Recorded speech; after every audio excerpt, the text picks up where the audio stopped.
C'est jusqu'à 14 h avec vous, Raphaël Duchemin, et c'est l'heure de découvrir la solution du jour avec Elisabeth Assayag.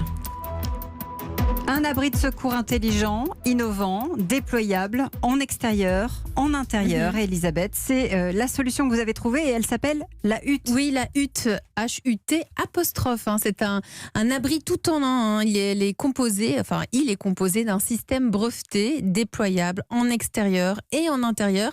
Ça ressemble à une tente gonflable composée d'une double membrane à air captif. C'est comme ça qu'on dit pour la hutte.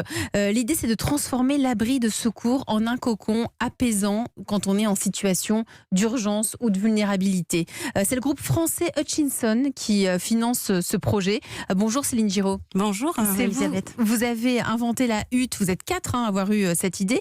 Comment elle est arrivée cette idée ? Disons que notre direction a souhaité tester une méthode d'innovation. Elle nous a donné un sujet qui était unité mobile de secours.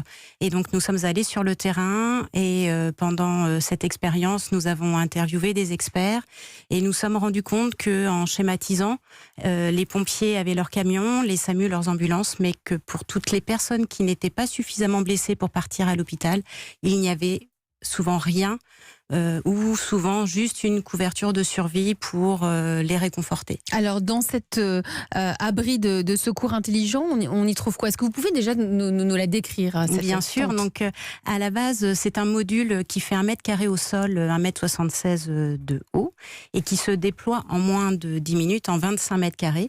Et donc dedans vous avez une tente gonflable, vous avez du mobilier, banc et table, vous avez de l'éclairage, un lavabo et de quoi brancher PC et téléphone portable. Donc de quoi avoir de l'électricité, on peut s'abriter et si on veut apporter, on peut aussi apporter des couvertures de survie ou des sacs de couchage, même s'il n'y a pas de lit, on peut tout à fait s'abriter à l'intérieur. Tout à fait. C'est important. Elle est commercialisée depuis 1 an et demi. Oui. À qui ? Alors, quels sont les organismes ou les associations qui les pompiers, les SAMU, les associations de protection civile comme la Croix-Rouge, mais ça peut être aussi les associations de victimes ou les industriels qui ont des problématiques de gestion de crise. Parce que donc la hutte peut servir aussi bien pour les victimes que pour les secouristes aussi, afin d'avoir un espace de travail et une base de vie fonctionnelle et opérationnelle rapidement. Je crois que vous venez d'équiper justement les pompiers de Paris. Tout à fait.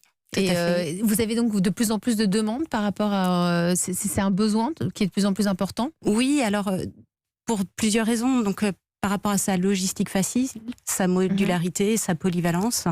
Et donc justement le fait d'être opérationnel rapidement et surtout sans avoir à se raccorder électriquement, ça permet d'être efficace et opérationnel immédiatement. Voilà. Et Gilles, notre coach. Oui, vous parlez de la Croix-Rouge, des pompiers de Paris. J'imagine que cette solution, elle peut aussi être exportée sur des terrains à l'étranger pour des grandes ONG internationales. Tout à fait. C'est le cas aujourd'hui ?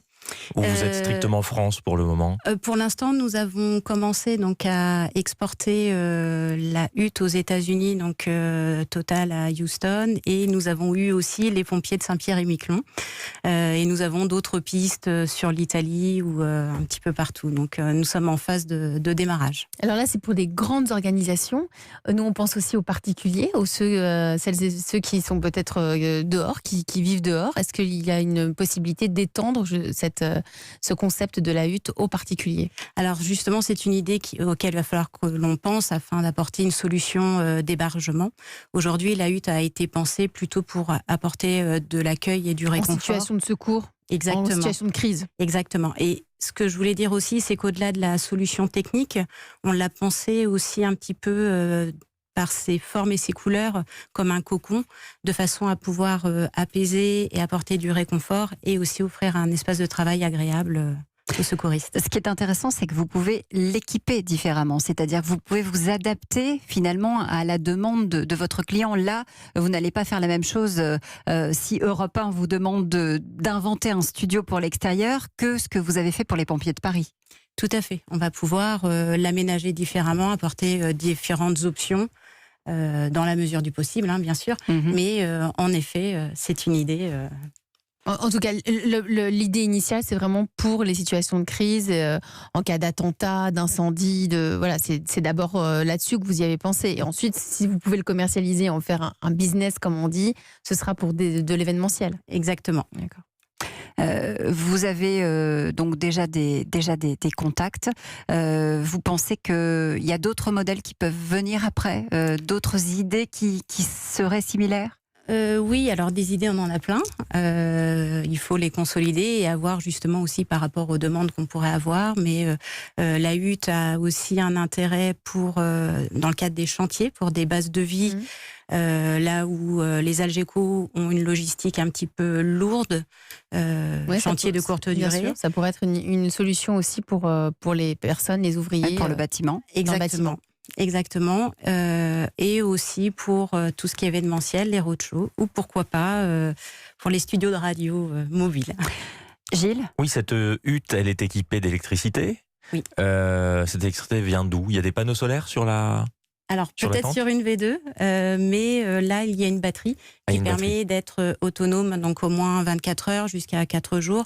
Après, suivant comment on tire dessus. Mais dans tous les cas, c'est possible de se raccorder à un secteur ou sur un groupe électrogène. D'accord. Et tout ça est encapsulé dans Dans un module d'un mètre carré au sol. 1 mètre Tout à carré fait. au sol. Donc, Et qui devient 25 mètres carrés. exactement. C'est- 10 minutes pour la déployer, 10 minutes pour la ranger. D'accord. Ça s'appelle la hutte et c'est une véritable innovation française. Merci beaucoup d'être venu Merci à vous. nous présenter cette belle solution aujourd'hui sur Europe 1. Il est Merci. 12h57.